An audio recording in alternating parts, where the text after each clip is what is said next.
Chers amis de Secrets de Tante Mahé, bonjour et bienvenue. Avant de commencer notre histoire, permettez-moi de vous adresser un message très important. Si nos récits vous touchent, si vous trouvez dans nos partages un moment de réconfort ou de réflexion, s'il vous plaît, abonnez-vous à notre chaîne. C'est le geste le plus précieux. Cela nous encourage à continuer à vous offrir ces moments d'évasion. Un grand merci de nous suivre. Et de tout cœur, nous vous souhaitons une excellente santé. Je me tenais là, devant le miroir de la salle de bain. J'étais dans ma nouvelle maison de campagne. J'essuyais les larmes de bonheur qui coulaient sur mes joues ridées. À 69 ans, après 45 ans de mariage, et 2 ans de deuil après la mort de mon mari, j'avais enfin fait quelque chose, rien que pour moi. Cette petite maison avec son jardin plein de promesses, ses fenêtres donnant sur les champs, elle était à moi. Complètement à moi. J'avais dépensé toutes mes économies. 5 000 $. Je les avais mis de côté sou par sou, me privant de petits plaisirs pendant des décennies. Mais cela en valait la peine. Pour la première fois de ma vie, j'avais un endroit que personne ne pourrait m'enlever. Un sanctuaire. Un lieu où je pourrais planter mes fleurs, lire mes livres, et simplement exister en paix. J'ai touché le mur fraîchement peint en couleur crème. J'ai respiré l'odeur du bois neuf. J'ai ressenti quelque chose que je n'avais pas éprouvé depuis des années, une liberté pure. Ce matin-là, j'avais pris mon petit déjeuner dans ma petite cuisine, en écoutant le chant des oiseaux.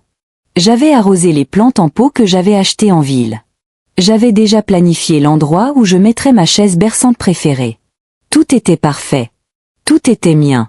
Le téléphone a sonné, alors que j'étais en train d'organiser mes quelques affaires dans le placard de la chambre principale. J'ai vu le nom de ma fille, Rebecca, sur l'écran. J'ai souri, pensant qu'elle voulait me féliciter pour ma nouvelle maison. Même si je savais qu'elle s'était opposée à cet achat dès le début. Maman, c'est du gaspillage d'argent. Elle me l'avait répété sans cesse. Tu devrais rester dans ton appartement, près de nous. Près de nous, pas avec moi. Prêt, pour que je sois disponible quand ils auraient besoin de moi. Allô, ma chérie, ai-je répondu avec cette joie maternelle qui ne s'éteint jamais. Même après tant de déceptions. Maman, tiens-toi prête. Dans 1 heure, j'arrive avec 20 personnes de la famille de David, a-t-elle dit. Elle ne m'a même pas salué. Elle a parlé avec cette voix autoritaire qu'elle avait adoptée depuis qu'elle était mariée. Prépare de quoi manger pour tout le monde, et prépare nos chambres.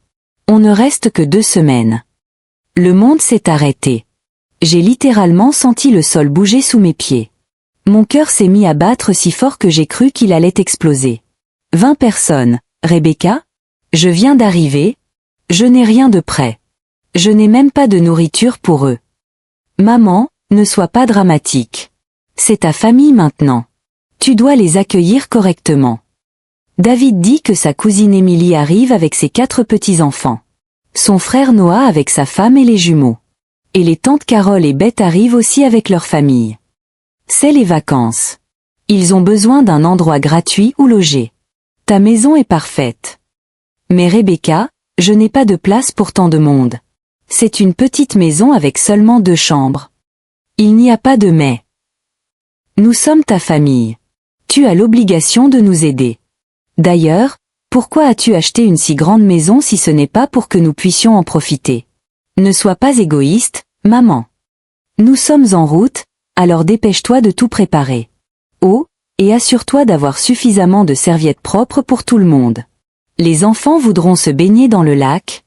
Prépare aussi de quoi manger pour la route du retour. À tout à l'heure. Elle a raccroché. Juste comme ça. Je suis restée là, tenant le téléphone qui tremblait. Tout le bonheur que j'avais ressenti quelques minutes auparavant s'était envolé, comme de la fumée. 20 personnes dans ma nouvelle maison. Sans prévenir. Sans me demander si je pouvais, si je voulais, si j'avais les moyens de les accueillir. Et le pire, parler de ma maison comme si c'était un hôtel familial gratuit. J'ai regardé autour de moi. Ma petite maison avec ses 2 chambres et une salle de bain, où 20 personnes allaient-elles dormir? À même le sol? Dans mon salon, qui contenait à peine un petit canapé. Mon réfrigérateur était pratiquement vide. J'avais juste quelques œufs, un peu de lait, et quelques tomates achetées en ville. Comment allais-je nourrir 20 personnes avec ça? Avec quel argent allais-je acheter de la nourriture pour 2 semaines, pour tant de monde? Mais ce qui me faisait le plus mal n'était pas la logistique impossible de la situation. Ce qui me brisait le cœur, c'était de réaliser qu'une fois de plus, mon opinion n'avait aucune importance. Ma fille avait décidé pour moi. Elle avait disposé de ma maison, de mon temps, de mon argent. Comme si j'étais son employé, et non sa mère. Comme si cette maison, achetée à la sueur de mon front et avec toutes mes économies, était un hôtel gratuit pour la famille de son mari. Je me suis assise au bord de mon nouveau lit. Celui que j'avais choisi avec tant de soin. Je pensais aux matinées tranquilles que j'y passerais à lire. J'ai alors commencé à ressentir cette sensation de vide familière dans mon estomac. C'était la même que celle que j'éprouvais à chaque fois que Rebecca et son mari débarquaient dans mon ancien appartement. Ils mangeaient tout ce qu'il y avait dans mon réfrigérateur. Ils utilisaient ma machine à laver. Ils regardaient ma télévision. Et ils laissaient tout sale et en désordre, comme si c'était la chose la plus naturelle du monde. Je me suis souvenu très clairement du lendemain de l'enterrement de mon mari. Le jour où j'avais le plus besoin de soutien émotionnel. Rebecca était arrivée avec des cartons vides et un faux sourire. « Maman, tu as trop de choses.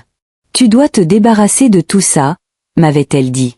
Elle emballait les livres de mon défunt mari, sans me demander mon avis. « On prend cela. Tu n'en as pas besoin. À ton âge, tu ne lis plus autant. » Et moi, dans ma douleur et ma confusion, je l'avais laissé emporter la moitié de mes souvenirs. Y compris la montre en or qui avait appartenu à mon beau-père. Quand j'ai vendu l'appartement pour acheter cette maison, elle avait insisté pour que je lui donne l'argent. Elle voulait mieux l'investir. « Maman, tu ne comprends rien aux finances. Je sais comment faire fructifier cet argent, » m'avait-elle dit. Elle avait ce sourire condescendant que je détestais tant. Quand j'avais refusé, elle ne m'avait pas parlé pendant un mois entier.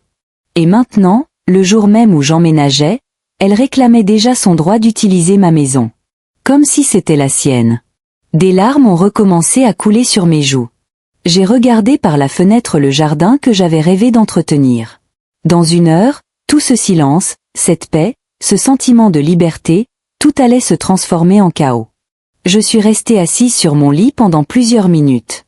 J'essayais de digérer ce qui venait de se passer. Le silence de ma nouvelle maison, qui quelques instants plus tôt me semblait si beau et si tranquille, était maintenant lourd et menaçant. Dans moins d'1 heure, ce refuge que j'avais bâti avec tant de sacrifices allait devenir un lieu de désordre et d'exigence. Je me suis levée lentement. Je sentais plus que jamais le poids de mes 69 ans. Mes jambes tremblaient légèrement. J'ai marché jusqu'à la cuisine. J'ai ouvert le réfrigérateur, avec un mélange d'espoir et de désespoir. Le compte à rebours. La réalité était encore pire que dans mes souvenirs. 3 œufs, un demi-litre de lait, 2 tomates, un morceau de fromage acheté la veille, et une bouteille d'eau. C'était tout. Absolument tout ce que j'avais pour nourrir 20 personnes. J'ai ouvert les armoires avec des mains tremblantes. Une boîte de haricots, une autre de thon, un sac de riz entamé, du sel, du poivre, de l'huile. Je n'avais même pas assez d'assiettes. J'avais acheté un service pour 4 personnes. Je pensais que ce serait amplement suffisant pour mes besoins. Je n'avais jamais imaginé que ma fille transformerait ma maison en un camp de réfugiés familial. J'ai regardé l'horloge. 50 minutes. 50 minutes pour faire un miracle. J'ai attrapé mon sac à main et les clés de la voiture. Je savais que je devais aller en ville pour acheter de la nourriture. Mais quand j'ai vérifié mon portefeuille, mon cœur s'est serré encore plus. Après avoir payé la maison, les meubles de base et les frais de déménagement, il ne me restait que 300 $. Jusqu'au mois prochain. Comment allais-je acheter de la nourriture pour 20 personnes pendant 2 semaines avec ça? Le trajet jusqu'à la ville m'a semblé interminable. Chaque minute qui passait était une minute de moins pour préparer ce que je pouvais. Dans le petit supermarché de la ville, j'ai couru dans les rayons comme une femme désespérée. Je calculais mentalement chaque dollar dépensé. Du riz, des haricots, des pâtes, de la sauce tomate, quelques légumes bon marché, du pain. Rien de chic, rien de spécial. Juste de la nourriture de base, qui pourrait être étirée pour beaucoup de monde. La facture finale, 240 $. Presque tout ce qu'il me restait. Quand je suis revenue à la maison, il ne me restait que 20 minutes. 20 minutes pour transformer ma petite cuisine en un restaurant capable de nourrir une armée. J'ai mis l'eau à bouillir pour le riz et les pâtes. J'ai ouvert les boîtes de conserve comme une femme possédée. J'ai coupé les légumes avec des larmes coulant sur mes joues. Ce n'étaient pas des larmes d'oignon. C'étaient des larmes de rage, d'impuissance, et de profonde tristesse face à ce qui se passait. En cuisinant, je ne pouvais m'empêcher de penser à la façon dont j'en étais arrivée là. Après la mort de mon mari, j'avais essayé d'être la mère parfaite, la belle-mère compréhensive, la grand-mère disponible. Quand Rebecca avait besoin d'une baby-sitter, j'étais là. Quand elle avait besoin d'emprunter de l'argent, j'étais là. Quand elle voulait utiliser ma voiture parce que la sienne était au garage, j'étais là. Toujours disponible, toujours prête, toujours à dire oui. Je me suis souvenu de la fois où David, mon gendre, était arrivé à mon ancien appartement avec 3 amis. Sans prévenir, il s'attendait à ce que je cuisine et fournisse des boissons pour eux tout le week-end, pour un match de football. Ma mère est en voyage et tu cuisines si bien, m'avait-il dit avec ce faux sourire qui m'agaçait tant. Et moi, comme toujours, je m'étais précipitée au supermarché, j'avais dépensé mon argent, et j'avais cuisiné pour eux comme si j'étais leur chef personnel. Ou cette fois où Rebecca m'avait demandé de garder les enfants de sa belle-sœur. Elle avait une urgence familiale. 3 petits-enfants pendant une semaine entière. Sans me payer un centime. Sans même me demander si je pouvais le faire. Quand j'avais mentionné que je devais annuler mes rendez-vous chez le médecin pour m'occuper d'eux, elle avait dit « Oh, maman, ne sois pas dramatique. En plus, ça te fait du bien d'avoir quelque chose à faire pour ne pas te sentir si seule. » Seule ? Ce mot a résonné dans ma tête tandis que je remuais la sauce tomate. Je me sentais plus seule entourée de ma famille que lorsque j'étais vraiment seule. Parce que la vraie solitude est honnête. Elle ne prétend pas vous aimer tout en vous utilisant. Le bruit de voiture qui approchait m'a tiré de mes pensées. J'ai regardé par la fenêtre. J'ai vu 3 véhicules remplis de gens en sortir. Ils arrivaient comme dans un complexe tout inclus. Des enfants qui criaient, des adultes qui riaient, des valises tirées des coffres. Et là, Rebecca, dirigeant le spectacle comme l'hôtesse officielle de ma maison. « Maman !» a-t-elle crié de l'extérieur. « Viens nous aider avec les sacs. » Je suis restée là, dans ma cuisine. Je tenais la cuillère en bois avec laquelle j'avais remué la sauce. Et quelque chose en moi s'est brisé. Pas de manière dramatique, comme on le voit dans les films. Mais de manière silencieuse et définitive. Comme lorsque le fil le plus fin, qui retient un poids trop lourd, cède. Je suis sortie de la cuisine et j'ai ouvert la porte d'entrée. Ce que j'ai vu m'a coupé le souffle. 20 personnes, en effet. Des bébés aux personnes âgées. Ils sortaient tous des voitures comme s'ils arrivaient dans leur maison de vacances préférée. Certains avaient déjà leur maillot de bain. D'autres portaient des glacières remplies de bière. Et tous, absolument tous, me regardaient avec ce sourire expectant. Le sourire de quelqu'un qui sait qu'il sera traité comme un roi. « Tante Marie !» a crié Émilie, la cousine de David, portant un bébé en pleurs. « Quelle belle maison! Les enfants vont être tellement heureux ici. J'espère que tu as préparé beaucoup de nourriture parce que la route nous a donné faim. » Noah, le frère de David, s'est approché. Il m'a tapé dans le dos comme si nous étions de vieux amis. « Belle maman, c'est parfait pour les vacances. Est-ce que la nourriture est prête ? Les enfants n'ont pas déjeuné. » Bien sûr qu'ils n'avaient pas déjeuné. Ils savaient que grand-mère Marie serait là pour tout arranger. Comme toujours. Comme l'employé fiable qui ne dit jamais non. « Maman !» a dit Rebecca, s'approchant avec un sourire qui n'atteignait pas ses yeux. « J'espère que tu as préparé les chambres. Émilie et sa famille auront besoin de la chambre principale. Le bébé pleure beaucoup la nuit. Et nous, on peut dormir dans l'autre. Le reste peut s'installer dans le salon. » La chambre principale. Ma chambre. La pièce où j'avais rangé mes affaires quelques heures plus tôt. Où j'avais imaginé me réveiller chaque matin en regardant le jardin par la fenêtre. Sans me le demander. Sans me consulter. Ils avaient déjà décidé que je dormirais sur le canapé, dans ma propre maison. J'ai regardé toutes ces personnes. Ils envahissaient mon espace. Ils touchaient mes affaires. Ils parlaient de ma maison comme si elle était la leur. Et pour la première fois depuis de nombreuses années, j'ai ressenti quelque chose de différent de la résignation. J'ai senti une étincelle petite, mais réelle, de quelque chose dont j'avais oublié l'existence, l'indignation. Mais je ne savais toujours pas quoi en faire. « Maman, la nourriture » a crié Rebecca depuis la porte. Comme si j'étais une serveuse qui prenait trop de temps pour prendre la commande. Les enfants ont faim, et les adultes aussi veulent déjeuner avant de s'installer. Je suis retournée à la cuisine comme un zombie. Je sentais les yeux des 20 personnes fixés sur mon dos. Sur la cuisinière, le riz avait un peu collé au fond de la casserole. Les pâtes étaient presque trop cuites. La sauce tomate semblait plus liquide que je n'aurais voulu. Mais c'était tout ce que j'avais. C'était ce que j'avais réussi à faire, avec le peu de temps et d'argent dont je disposais. J'ai commencé à servir dans les quelques assiettes que j'avais. Je savais qu'elles ne seraient pas suffisantes. En effet, après avoir servi 8 assiettes, je n'en avais plus. J'ai dû improviser. J'ai utilisé des tasses, des bols, et même le couvercle d'une casserole comme assiette pour un des plus petits enfants. L'humiliation était complète. C'est tout ? A demandé Noah. Il regardait son assiette avec la petite portion de riz et de sauce que j'avais réussi à lui servir. Je pensais qu'il y aurait de la viande ou du poulet. Tu n'as rien d'autre ? C'est juste que, vous êtes arrivé très soudainement. Je n'ai pas eu le temps de... J'ai commencé à expliquer, mais David m'a interrompu. Marie, ce n'est pas grave. Nous comprenons que tu ne t'attendais pas à tant de monde. Mais tu aurais pu faire un effort. Nous sommes la famille, n'est-ce pas ? En plus, cette maison est magnifique. Tu as sûrement de l'argent de côté pour acheter de meilleures choses. Argent de côté. S'il savait que je venais de dépenser presque tout ce qu'il me restait pour ce repas qu'il critiquait. Mais non. Ils auraient probablement continué à critiquer. La famille de David avait cette capacité spéciale de vous faire sentir coupable, quelles que soient les circonstances. Grand-mère, a dit un des jumeaux de Noah. Un garçon d'environ 8 ans.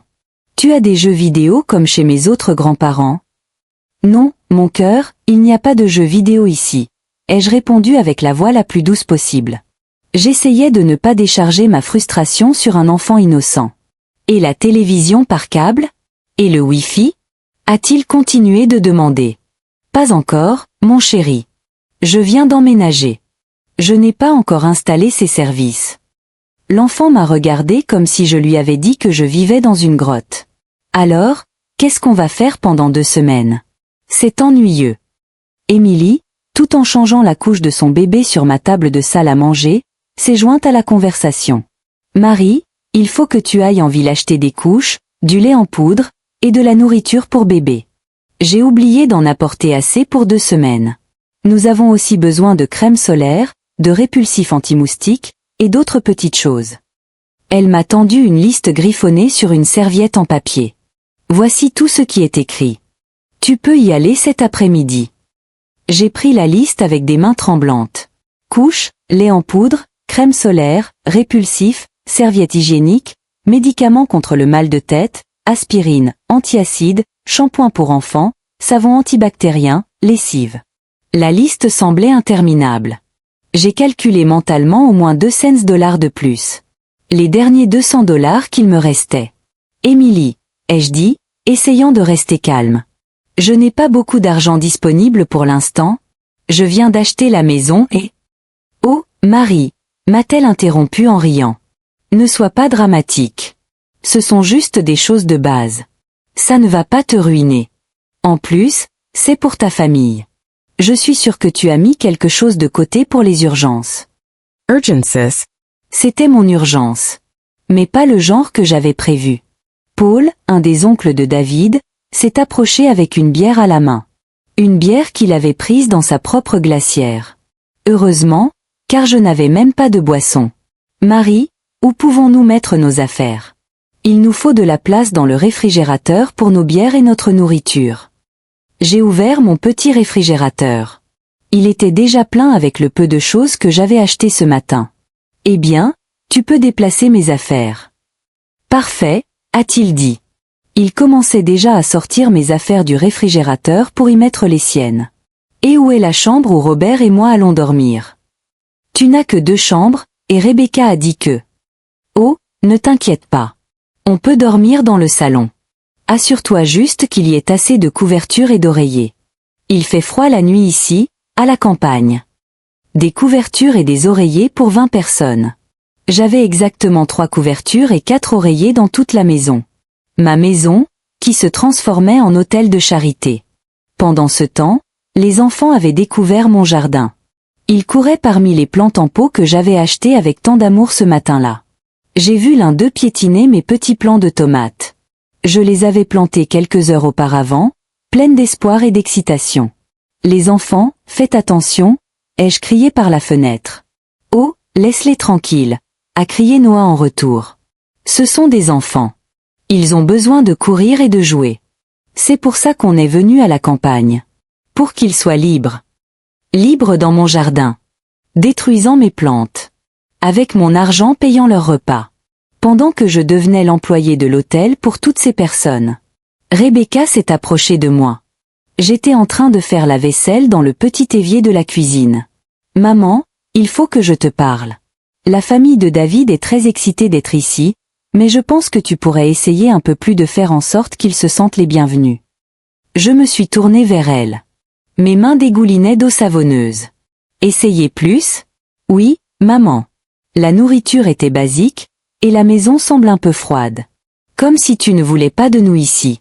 N'oublie pas que c'est une occasion pour toi de mieux connaître la famille de ton gendre. Tu devrais être reconnaissante qu'il veuille passer du temps avec toi. Reconnaissant. Ce mot a résonné dans ma tête comme une gifle. Reconnaissante que 20 personnes envahissent ma maison sans permission, qu'ils dépensent mon argent, qu'ils critiquent ma nourriture, qu'ils détruisent mon jardin, qu'ils me traitent comme leur employé personnel. En plus, a continué Rebecca, j'espère que tu n'as pas l'intention de leur faire payer quoi que ce soit pour rester ici. Ce serait très radin de ta part. Leur faire payer. L'idée ne m'avait même pas traversé l'esprit. Mais maintenant qu'elle le mentionnait, pourquoi pas? Si c'était n'importe quel autre endroit, ils paieraient au moins $100 par nuit, par chambre. 20 personnes, 2 semaines, cela ferait des milliers de dollars. Mais je n'ai rien dit. Pas encore. J'ai juste hoché la tête et j'ai continué à faire la vaisselle. Je sentais cette petite étincelle d'indignation que j'avais ressentie plutôt commencer lentement à grandir dans ma poitrine. Cette nuit-là, alors que 20 personnes dormaient confortablement dans ma maison, je suis restée éveillée sur le petit canapé du salon. J'écoutais les ronflements qui venaient de partout. Je regardais le plafond. Je me demandais quand exactement j'avais perdu le contrôle de ma propre vie. La réponse m'est venue dans l'obscurité. Je l'avais perdu petit à petit. Chaque fois que je disais oui alors que je voulais dire non. Chaque fois que je faisais passer les besoins des autres avant les miens. Chaque fois que je les laissais me traiter comme si mon temps, mon argent et mon espace n'avaient aucune valeur. Mais pour la première fois depuis longtemps, j'ai aussi réalisé autre chose. Il était encore temps de reprendre ce contrôle. Le point de rupture.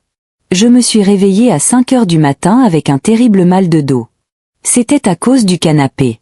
Le silence de l'aube a duré exactement 30 secondes, avant que le chaos ne recommence.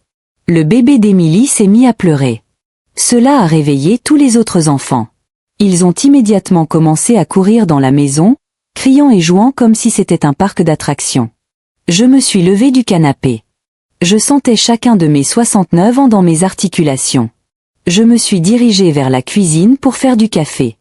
J'avais besoin de caféine pour survivre à ce qui s'annonçait. Mais en arrivant, j'ai trouvé Noah déjà là.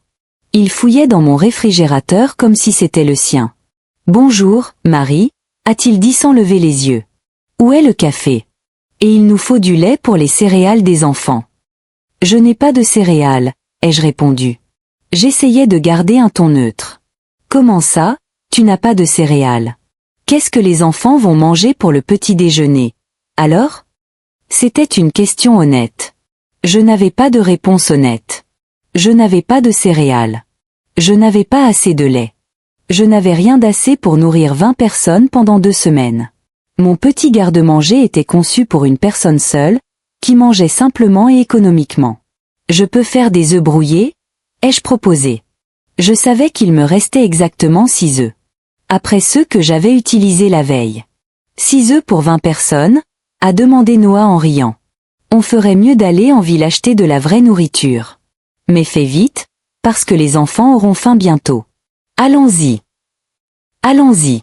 Comme si c'était une décision commune. Comme si l'argent nous appartenait à tous les deux. Comme si je n'avais pas déjà dépensé mes dernières économies la veille, pour un repas qu'ils avaient critiqué. Émilie est apparue dans la cuisine. Elle avait le bébé dans les bras et un air renfrogné. Marie, il faut que tu fasses bouillir de l'eau pour le biberon. Et il faut aussi que tu laves ses vêtements. Le bébé s'est sali pendant la nuit. Elle m'a tendu un sac rempli de vêtements sales qui sentaient très mauvais. Tu n'as pas apporté assez de vêtements pour le bébé? Ai-je demandé. Si, mais je ne pensais pas qu'il se salirait autant. En plus, tu as une machine à laver ici. N'est-ce pas plus facile de laver ici que de transporter autant de linge? Plus facile pour elle. Plus de travail pour moi. Plus de dépenses en eau, électricité et déterge pour moi. Les enfants ont commencé à arriver dans la cuisine. Ils ressemblaient à une meute de loups affamés. 5 enfants, entre 4 et 12 ans. Tous demandaient ce qu'il y avait pour le petit déjeuner. Tous attendaient que la grand-mère magique produise de la nourriture à partir de rien. « Mamie, j'ai faim », a dit la plus jeune fille. Elle avait un visage si innocent que cela m'a brisé le cœur. Ce n'était pas sa faute d'être dans cette situation. « Je sais, mon amour. Voyons ce qu'on peut faire, » ai-je répondu. J'ouvrais des armoires vides. J'essayais de faire des miracles. Robert est apparu. Il bâillait et se grattait le ventre. « Marie, tu as du café? Pas de ce truc instantané, j'espère. Quelque chose de décent. » Du café décent.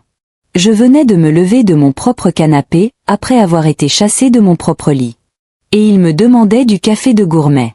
Je n'ai que du café instantané, lui ai-je dit. Serious mint? Eh bien, je suppose qu'il faudra aussi aller en ville acheter du vrai café. Et tant qu'on y est, on peut acheter tout ce dont on a besoin pour ces jours. On, encore. Ce mot. Comme si nous étions partenaires dans ce désastre. Rebecca est descendue de ma chambre. Elle avait dormi confortablement dans mon lit.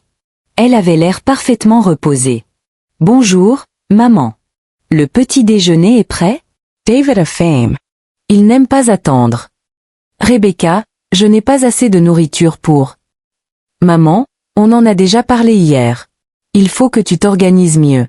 Nous sommes 20 personnes. Tu ne peux pas improviser. Pourquoi est-ce que tu ne fais pas une liste de courses correcte? Puis, tu vas en ville. Nous, on peut rester ici. On s'occupe de la maison. S'occuper de ma maison. Pendant que je dépensais mon argent à acheter de la nourriture pour eux. David est apparu derrière Rebecca. Il avait ce faux sourire que je connaissais aussi. Oh maman, bonjour. J'ai entendu dire que tu allais en ville. Peux-tu apporter des cigarettes et de la bière? Celles qu'on a apportées ne tiendront pas 2 semaines. Il nous faut aussi du charbon pour un barbecue demain. Cigarettes, bière, charbon. La liste des dépenses ne cessait de s'allonger.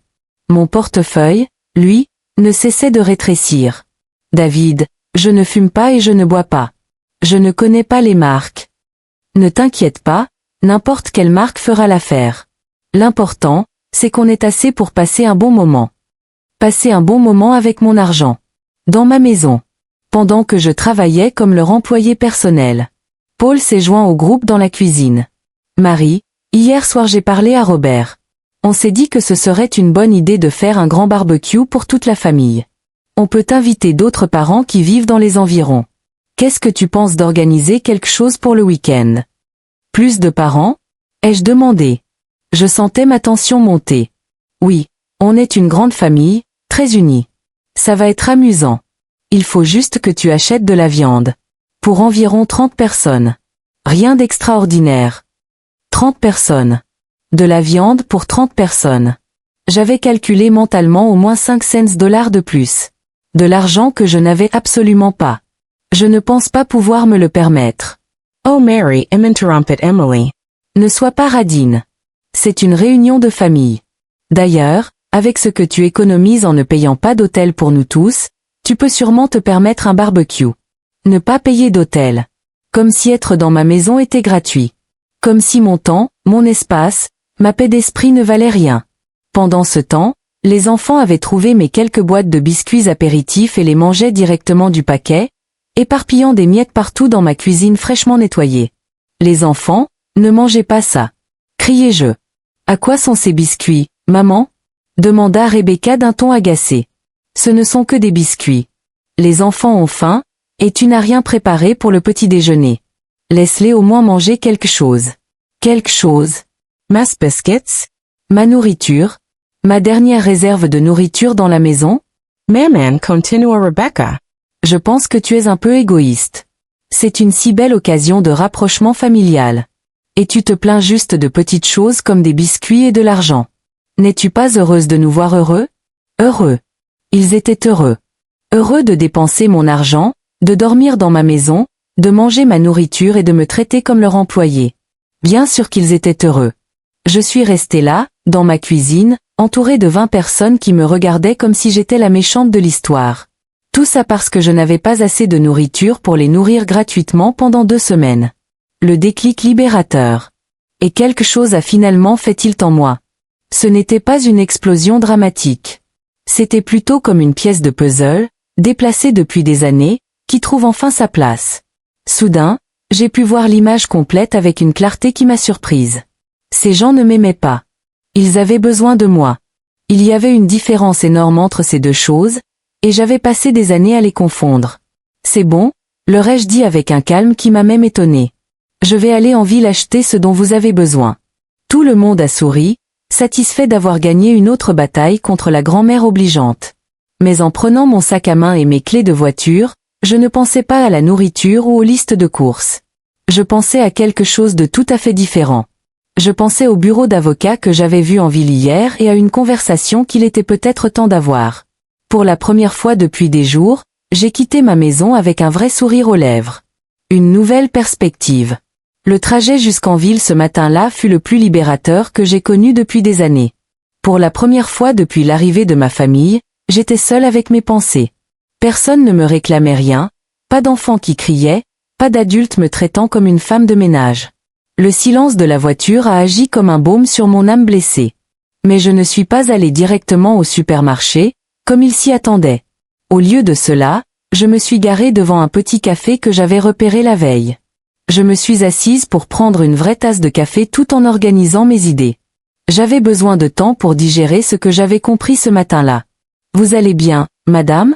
m'a demandé la serveuse, une femme d'âge moyen au visage aimable. « Vous avez l'air un peu tourmentée. » J'ai souri tristement. Disons que je traverse une situation familiale compliquée. « Ah » a-t-elle dit en hochant la tête, l'air de comprendre. « La famille ? Parfois, ce sont eux qui nous font le plus de mal, n'est-ce pas ?» Ces mots m'ont frappé comme un éclair. C'était exactement ça. Ma propre famille était celle qui me blessait le plus. J'étais tellement habituée à la douleur que j'avais commencé à la croire normale. L'avocat et les limites légales. Après le café, j'ai marché à travers la petite ville jusqu'à ce que je trouve ce que je cherchais. Jeremy Stone, avocat. L'enseigne était simple mais professionnelle. J'ai pris une grande inspiration et suis entrée. « Bonjour », me dit un homme d'une 50aine d'années au visage bienveillant. « Comment puis-je vous aider ? J'ai besoin de conseils juridiques sur des situations familiales, lui ai-je répondu. Je me sentais un peu ridicule, mais déterminée à continuer. Jérémy m'a invité à m'asseoir et m'a offert de l'eau. Pendant l'heure qui a suivi, je lui ai tout raconté. De l'appel de Rebecca à l'invasion de ma maison, des dépenses qu'il m'obligeait à engager au manque total de respect pour ma propriété et mon argent. L'homme a écouté sans m'interrompre, prenant des notes occasionnellement. « Madame Albright » m'a-t-il dit finalement. « Ce que vous me décrivez est un abus financier et émotionnel. Le fait qu'ils soient de la famille ne leur donne pas le droit d'utiliser votre propriété sans permission ni de vous forcer à dépenser votre argent pour eux. » « Mais, c'est ma famille », ai-je murmuré, répétant l'excuse que j'avais utilisée pendant des années. « La vraie famille respecte, elle n'exploite pas », a-t-il répondu fermement. « Avez-vous déjà pensé à établir des limites légales ? » Des limites légales ? L'idée me semblait aussi étrange que libératrice. Quel genre de limites ? Ai-je demandé.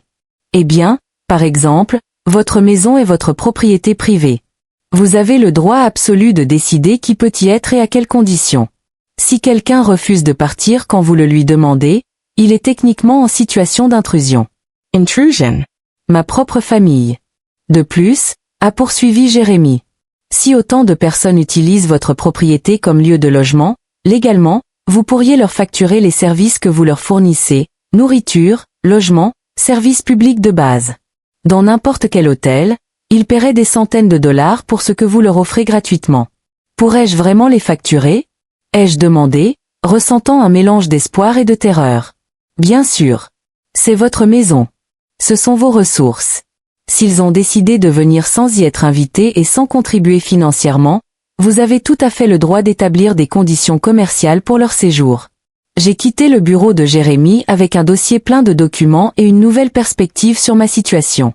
J'avais rédigé une lettre formelle établissant des conditions d'hébergement commercial pour ma propriété, tarifs par chambre, par repas et par service. Les chiffres et la réalité. Mon arrêt suivant a été la banque. Je voulais savoir exactement combien il me restait d'argent et combien j'avais dépensé au cours des 2 derniers jours. Les chiffres étaient alarmants. En moins de 48 heures, j'avais dépensé $520 de mes maigres économies. À ce rythme, je serais complètement ruiné en une semaine. Le directeur de la banque, un jeune homme nommé Richard, a examiné mon compte avec une expression inquiète.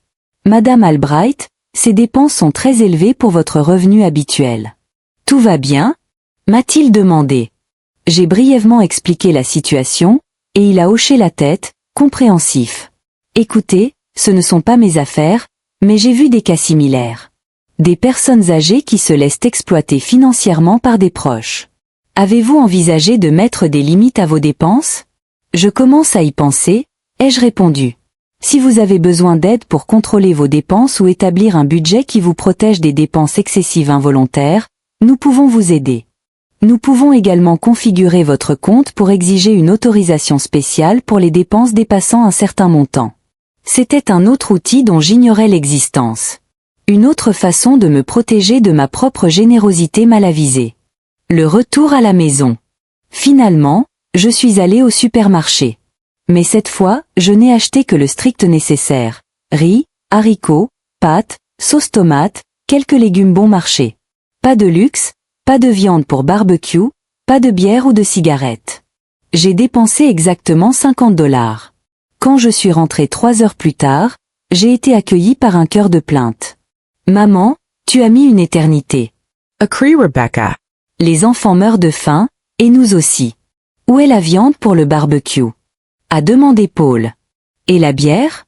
A ajouté David. Les cigarettes. I insist, Robert. Je les ai regardés, tous debout dans mon salon, dans ma maison, s'attendant à ce que je résolve tous leurs problèmes avec mon argent. Et pour la première fois depuis des années, je n'ai pas ressenti de culpabilité. J'ai ressenti de la clarté. J'ai apporté de la nourriture de base, leur ai-je dit calmement. Du riz, des haricots, des pâtes. Assez pour que personne ne meure de faim. Mais, et tout ce qu'on a demandé ? I insist, Emily. Je ne l'ai pas acheté, ai-je répondu simplement. Le silence qui a suivi fut assourdissant. 20 personnes m'ont regardé comme si j'avais perdu la tête. Comment ça, tu ne l'as pas acheté ? A demandé Noah, incrédule. Je n'ai pas d'argent pour acheter de la viande pour 30 personnes, ni de bière, ni de cigarettes, ni toutes les autres choses que vous avez demandées. J'ai seulement de l'argent pour la nourriture de base. Mais maman, est intervenue Rebecca avec cette voix condescendante que je détestais tant. Nous savons que tu as de l'argent de côté. Ne sois pas radine. J'ai sorti les papiers que j'avais obtenus de la banque et les leur ai montrés. Voici mes relevés bancaires. En 2 jours, j'ai dépensé 520 $. Et, économie. Il me reste moins de 3 cents jusqu'au mois prochain. Il n'y a pas d'argent de côté, pas de réserve secrète. C'est tout ce que j'ai. Les papiers sont passés de main en main comme des preuves lors d'un procès. Les visages d'incrédulité se sont lentement transformés en visages d'agacement. Eh bien, dans ce cas, nous allons devoir trouver des alternatives, a dit David finalement. Nous pouvons tous contribuer aux dépenses. Excellente idée, ai-je répondu, sortant l'autre dossier de mon sac. En fait, je suis allé voir un avocat ce matin, et j'ai préparé un document qui établit des tarifs commerciaux pour l'hébergement dans ma propriété. Le silence est revenu, mais cette fois, il était différent. C'était le silence de personnes qui venaient de réaliser que leur victime n'était plus une victime. C'est 100 par chambrette par nuit, 50 par personne et par jour pour les repas, et $20 par jour pour les services de base comme l'eau, l'électricité et la lessive. J'ai continué à lire le document. Jusqu'à présent, en 2 jours, le total serait de $2800. J'aurais pu entendre une épingle tomber. Tu nous fais payer pour rester dans ta maison ? A demandé Rebecca d'une voix perçante. Non, ai-je répondu avec le plus grand calme possible. Je vous offre l'option de payer pour les services que vous recevez ou de trouver un logement ailleurs. Pour la première fois depuis des années, j'avais le contrôle de la conversation. L'explosion qui a suivi fut épique. 20 personnes parlaient en même temps, criant, protestant, essayant de me faire culpabiliser avec toutes les tactiques de manipulation qu'ils avaient perfectionnées au fil des ans. Mais quelque chose avait changé en moi. C'était comme si j'avais construit un mur invisible qui ne laissait pas passer leurs paroles blessantes. C'est ridicule, a crié David. Nous sommes de la famille. Tu ne peux pas nous faire payer pour rester chez toi. Depuis quand es-tu si avide, maman ? A ajouté Rebecca, les larmes de crocodile aux yeux. Papa se retournerait dans sa tombe s'il savait que tu fais payer ta propre famille. Affronter l'exploitation. Mentionner mon défunt mari a été la goutte d'eau, mais pas de la manière à laquelle elle s'attendait. Au lieu de me briser, cela m'a donné de la force. Votre père, lui ai-je dit d'une voix ferme, a travaillé toute sa vie pour que j'aie une sécurité financière. Il n'aurait jamais permis à sa famille de me traiter comme une femme de ménage dans ma propre maison. Nous ne te traitons pas comme une employée, a protesté Émilie. Nous te donnons l'occasion de passer du temps avec ta famille. Passer du temps ? Ai-je répété avec un rire amer. Émilie, depuis que tu es arrivée, tu m'as fait laver les vêtements de ton bébé, bouillir de l'eau pour ses biberons et exiger que j'achète des couches et du lait maternisé avec mon argent. Est-ce cela, passer du temps ? Mais nous sommes de la famille, a-t-elle insisté. C'est ce que fait la famille, n'est-ce pas ? J'ai répondu avec une clarté qui m'a surprise moi-même. Ce que fait la famille, c'est se respecter, contribuer équitablement et ne pas abuser de la générosité des autres. Ce que vous faites, c'est de l'exploitation. Noah s'est approché, l'air menaçant. Marie, je pense que tu deviens folle. Peut-être as-tu besoin d'aide médicale. Ce n'est pas toi. Tu as raison, ai-je répondu, imperturbable. Ce n'était pas moi avant. L'ancienne Marie se laissait marcher sur les pieds, dépensait ses économies pour des gens qui la maltraitaient, et confondait être utilisée avec être aimée. Mais cette Marie n'existe plus. Maman, c'est embarrassant, a crié Rebecca. Que vont penser les gens quand ils sauront que tu as fait payer l'hébergement à ta propre famille ? Les mêmes personnes qui penseraient du mal de vous pour vous être présentées sans y être invitées chez une femme de 69 ans et vous attendre à ce qu'elle vous soutienne gratuitement pendant 2 semaines, ai-je répliqué. L'intervention de la voisine. Paul a tenté une approche différente. Marie, ton mari et moi étions très proches. Il me considérait comme un frère. Penses-tu qu'il aimerait te voir traiter sa belle famille comme ça ?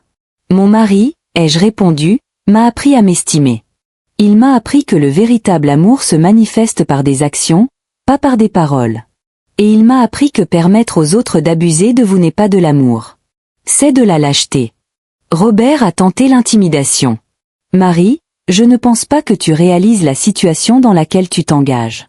Nous sommes nombreux, et tu es seul. Ce n'est pas intelligent de se faire des ennemis dans la famille. Ces paroles m'auraient terrifié auparavant, mais maintenant, elles ne faisaient que confirmer ce que je savais déjà. Ces gens ne m'aimaient pas. Ils avaient besoin de moi. Et quand ils ne pouvaient pas utiliser mon amour, ils recouraient à la peur. Est-ce que tu me menaces dans ma propre maison ? Ai-je demandé avec un calme qui m'a surprise. Ce n'est pas une menace, a-t-il répondu rapidement. Je suis juste réaliste. La réalité, ai-je dit, c'est que vous êtes venu chez moi sans y être invité, vous attendant à des services gratuits que vous ne pouvez pas vous permettre. La réalité est que lorsque je vous ai demandé de contribuer équitablement, vous avez refusé. Et la réalité est que maintenant que je vous offre des options justes, vous recourez aux menaces et à l'intimidation. C'est alors que mon salut est apparu sous la forme d'une femme d'une 60aine d'années avec un panier de légumes à la main. C'était Martha, ma voisine, qui venait me souhaiter la bienvenue dans le quartier. « Bonjour », a-t-elle dit depuis la porte ouverte. « Je suis Martha.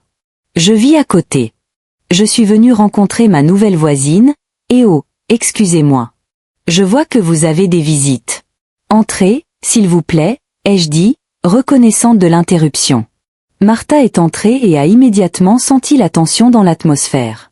C'était une de ces femmes âgées qui ont tellement vu de la vie qu'elles peuvent lire une situation en quelques secondes. « Quelle grande famille !» a-t-elle commenté avec un sourire. Mais ses yeux intelligents analysaient déjà la scène. « Ça doit coûter cher d'entretenir autant de monde. J'espère qu'il contribue aux dépenses. » Le silence gênant qui a suivi fut éloquent. Il ne contribue pas? A demandé Martha avec une surprise sincère. Oh, quel dommage. À mon époque, quand on rendait visite à quelqu'un, on apportait toujours quelque chose ou on aidait avec les dépenses, surtout s'il y avait autant de monde. Mais nous sommes de la famille, a murmuré Rebecca. Ah, raison de plus. A répondu Martha avec énergie. La famille est celle qui devrait le plus prendre soin des siens. Vous savez quoi? Ma fille habite en ville et chaque fois qu'elle vient avec ses petits-enfants, elle apporte toujours l'épicerie complète. Elle dit que ce n'est pas juste que je dépense ma pension pour nourrir toute sa famille. Je pouvais voir comment les paroles de Martha faisaient effet. C'était une chose pour moi de leur dire qu'ils abusaient de moi, mais c'en était une autre pour une étrangère de le confirmer. Et d'où venez-vous tous? A continué à demander Martha avec une curiosité innocente. De la ville, a répondu David sèchement. Ah, le voyage a dû être cher. L'essence, la nourriture en chemin, et puis arriver et tout trouver payé. Quelle chance! Bien que je suppose que vous vous êtes tous organisés pour aider Marie avec les dépenses pour tant de personnes. Chaque mot de Martha était comme une aiguille piquant la conscience de ma famille. Ou du moins, piquant leur orgueil d'être exposés devant une étrangère. Le contrat d'hébergement. Martha, j'ai dit, aimeriez-vous prendre un café? J'aimerais apprendre à mieux vous connaître. Bien sûr, mais ne vous inquiétez pas de vous occuper de moi. Je vois que vous avez déjà les mains pleines avec tant de monde. Alors que je préparais du café pour Martha dans la cuisine, elle m'a suivi. Chérie, a-t-elle chuchoté. Je ne sais pas si c'est ma place de dire ça, mais ces gens n'ont pas l'air d'être ici par affection. Ils ont l'air d'être ici par commodité.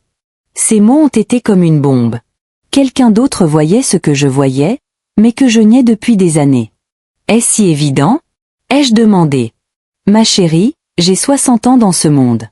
J'ai tout vu. Ces gens sont arrivés en s'attendant à être traités comme des rois, et vous ressemblez à quelqu'un qui n'a pas bien dormi et qui dépense de l'argent qu'elle n'a pas. J'ai craqué un peu. Mais, c'est ma famille. La vraie famille n'abuse pas, ma chère. La vraie famille prend soin de ses aînés. Elle ne les exploite pas. Martha a posé une main réconfortante sur mon épaule. Voulez-vous que je vous dise quelque chose? Ma sœur a eu le même problème avec ses enfants. Il vivait à ses crochets, la traitait comme une employée, dépensait sa pension. Savez-vous ce qu'elle a fait? Quoi? Ai-je demandé, pleine d'espoir. Elle a établi des limites. Elle leur a dit, vous me rendez visite quand je vous invite, pour le temps que je décide, et vous contribuez aux dépenses. Si ça ne vous plaît pas, trouvez un hôtel. Au début, il y a eu du drame, des cris, du chantage émotionnel. Mais ensuite, ils ont réalisé qu'elle était sérieuse, et cela a fonctionné. Bien sûr, maintenant, ils lui rendent visite occasionnellement, apportent toujours quelque chose, aident toujours et la traitent avec respect, car ils ont appris que l'affection d'une mère n'est pas gratuite quand on la confond avec de l'exploitation. La victoire définitive. Lorsque nous sommes retournés dans le salon avec le café, la famille avait murmuré entre elles. Je pouvais voir qu'ils étaient parvenus à une sorte de consensus. David s'est éclairci la gorge. Marie, nous avons discuté et nous pensons que nous pourrions peut-être contribuer à quelque chose pour les dépenses. Pas les montants exagérés que tu proposes, mais quelque chose de raisonnable. Combien considérez-vous comme raisonnable? Ai-je demandé. 200 $ pour tout le séjour pour nous tous, a dit Rebecca. Martha a failli s'étouffer avec son café. 200 $ pour 20 personnes pendant 2 semaines? Les enfants, l'hôtel le moins cher de la ville coûte 60 $ la nuit par chambre. Les chiffres étaient implacables, et ils le savaient. Mais j'avais déjà pris ma décision. 200 $, ai-je répété lentement, comme si je considérais l'offre. Je les ai vus, tous avec de l'anticipation sur leur visage, pensant qu'ils avaient trouvé un moyen d'obtenir gain de cause une fois de plus. Pour 20 personnes pendant 14 jours avec 3 repas par jour, le logement, l'eau, l'électricité, le gaz, la lessive et le nettoyage. Exactement, a dit Rebecca avec un sourire triomphant. Tu vois, nous sommes raisonnables. Nous voulons contribuer. Martha m'a regardé avec cette expression que seules les femmes sages ont quand quelque chose de bon est sur le point de se produire. Elle avait parfaitement compris ce qui se passait. D'accord, leur ai-je finalement dit. J'accepte votre proposition. Tout le monde a poussé un soupir de soulagement. Ils pensaient avoir gagné, Mais j'ai continué, et j'ai regardé leur visage se durcir. À une condition. Étant donné qu'il s'agit maintenant d'une transaction commerciale, je veux que vous signiez un contrat d'hébergement. Un contrat ? A demandé Noah, méfiant. Bien sûr. Si vous allez payer pour des services, nous devons établir clairement ce que ces services comprennent et ce qu'ils n'incluent pas. C'est pour protéger tout le monde. J'ai sorti les papiers que Jérémy avait préparés et les ai posés sur la table basse. Ce contrat spécifie que pour $200, vous avez le droit de dormir sur le sol du salon, un repas de base par jour, riz et haricots, l'accès à la salle de bain pendant des heures spécifiques, et rien d'autre. Un repas par jour. Agree, Emily. Mais nous nous attendions à 3 repas. Bien sûr, vous pouvez avoir 3 repas par jour, ai-je répondu gentiment. Mais cela fait partie du forfait premium qui coûte les $2800 que j'ai mentionné à l'origine. C'est absurde. Explose David. Tu es folle si tu penses que nous allons signer ça. Vous n'avez pas à le signer, leur ai-je dit avec un calme parfait. Vous pouvez trouver un logement ailleurs. En fait, je pense que ce serait le mieux pour tout le monde. Maman. Agree, Rebecca. Tu ne peux pas nous mettre à la porte. Nous sommes ta famille. Je ne vous mets pas à la porte, ai-je répliqué. Je vous donne des options. Vous pouvez payer les tarifs commerciaux pour les services que vous souhaitez. Vous pouvez payer pour les services de base que vous pouvez vous permettre. Ou vous pouvez trouver des alternatives qui correspondent mieux à votre budget. Le départ et la paix. Martha Lentament applaudi. Edity. C'est exactement ce que ma sœur a dû faire. Des options claires, des conditions équitables, pas de chantage émotionnel. Occupe-toi de tes affaires. A crié Rebecca à Martha. C'est une affaire de famille. Vous avez raison, a répondu Martha, se levant. C'est une affaire de famille. Et une bonne famille ne traite pas ses aînés comme ça. Elle s'est dirigée vers la porte, mais avant de partir, elle s'est tournée vers moi. Marie, si vous avez besoin de quoi que ce soit, absolument n'importe quoi, vous savez où j'habite. Et si ces gens vous causent des problèmes, n'hésitez pas à m'appeler. Ici, en ville, les voisins veillent les uns sur les autres. Après le départ de Martha, le salon est resté silencieux. Je pouvais voir les rouages tourner dans leur tête, essayant de trouver une nouvelle stratégie. Paul a tenté l'approche de la culpabilité. Marie, ton mari et moi étions très proches. Il me considérait comme un frère. Penses-tu qu'il aimerait te voir traiter sa belle famille comme ça? Mon mari, ai-je répondu, m'a appris à m'estimer. Il m'a appris que le véritable amour se manifeste par des actions, pas par des paroles. Et il m'a appris que permettre aux autres d'abuser de vous n'est pas de l'amour. C'est de la lâcheté. Robert a tenté l'intimidation. Marie, je ne pense pas que tu réalises la situation dans laquelle tu te mets. Nous sommes nombreux, et tu es seule. Ce n'est pas intelligent de se faire des ennemis dans la famille. Est-ce que tu me menaces dans ma propre maison? Ai-je demandé avec un calme qui m'a surprise. Ce n'est pas une menace, a-t-il répondu rapidement. Je suis juste réaliste. La réalité, ai-je dit, c'est que vous êtes venu chez moi sans y être invité, vous attendant à des services gratuits. La réalité est que lorsque je vous ai demandé de contribuer équitablement, vous avez refusé. Et la réalité est que maintenant que je vous offre des options justes, vous recourez aux menaces et à l'intimidation. Émilie a commencé à pleurer. C'était un pleur dramatique, conçu pour manipuler. Je n'arrive pas à croire à quel point tu es devenue cruelle, Marie. Mon bébé a besoin de stabilité, et tu nous jettes à la rue. Votre bébé, ai-je répliqué, a besoin de parents qui peuvent subvenir à ses besoins de base sans compter sur l'exploitation d'une femme âgée. Si vous ne pouvez pas vous permettre des vacances, vous ne devriez peut-être pas en prendre. David s'est levé brusquement. C'est le comble. Rebecca, fais tes valises. Nous partons tout de suite. Je suis restée assise, les regardant courir dans tous les sens, emballant hâtivement leurs affaires. Une partie de moi se sentait triste de voir le chaos, mais une plus grande partie se sentait soulagée. Maman, m'a dit Rebecca quand ils avaient tout emballé, ce n'est pas toi. Je ne sais pas ce qui t'est arrivé, mais j'espère que tu réfléchiras à ce que tu as fait aujourd'hui. Tu as détruit ta famille pour de l'argent. Non, ai-je répondu, me levant pour la regarder directement dans les yeux. J'ai retrouvé ma dignité et appris la différence entre la famille qui m'aime et les gens qui m'utilisent. Tu le regretteras.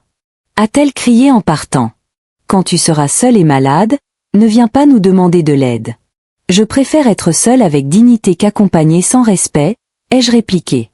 Un par un, ils sont montés dans leur voiture. Cette fois, il n'y a pas eu de larmes d'enfant, car ils avaient compris que cette visite était différente. Il n'y a pas eu de cris ou de protestations dramatiques, seulement la résignation de personnes qui avaient perdu leur victime préférée. Je les ai regardés s'éloigner pour la deuxième et dernière fois et j'ai ressenti quelque chose que je n'avais pas ressenti depuis des années. Une paix complète. Conclusion et appel. Ce soir-là, Martha est venue dîner. Elle avait préparé un ragoût de poulet, et j'avais préparé du riz au pois d'Angole. Nous avons mangé sur ma véranda, regardant le coucher de soleil sur les champs, parlant de nos projets de jardin. « Te sens-tu bien avec ta décision » m'a-t-elle demandé. « Je me sens libre », ai-je répondu. Pour la première fois depuis des années, je me sens libre. 6 mois plus tard, ma maison était vraiment devenue mon foyer. Mon jardin était florissant. J'avais un petit cercle d'amis en ville, et j'avais commencé des cours de peinture au centre communautaire. Mes journées étaient remplies d'activités que je choisissais de faire, pas celles que j'étais forcée de faire. J'ai appris qu'aimer quelqu'un ne signifie pas lui permettre de vous blesser. J'ai appris qu'être généreuse ne signifie pas s'épuiser pour les autres. J'ai appris que la vraie famille prend soin de vous autant que vous prenez soin d'elle. Et j'ai appris quelque chose d'encore plus important. Il n'est jamais trop tard pour réclamer votre vie, votre dignité et votre droit d'être heureuse. Ce matin, je me suis réveillée au son du chant des oiseaux, j'ai préparé mon café dans ma cuisine propre et bien rangée, et je suis sortie arroser mes plantes, qui poussent belles et fortes, tout comme moi. Si mon histoire vous a plu, n'hésitez pas à soutenir la chaîne Secret de Tante Maë en envoyant un super merci, pour m'encourager à écrire plus de récits de vie comme celui-ci. Merci d'avance. Folded hands. Et vous, qu'auriez-vous fait à ma place? J'aimerais beaucoup connaître vos réflexions, alors partagez-les dans les commentaires. Je suis toujours curieuse de savoir ce que vous pensez. Oh, et faites-moi savoir où vous avez entendu cette histoire. Si vous voulez entendre plus d'histoires de vie, aimez la vidéo et abonnez-vous à Secret de Tante Maë. Il y en a beaucoup plus qui vous attendent. Gros bisous et à la prochaine.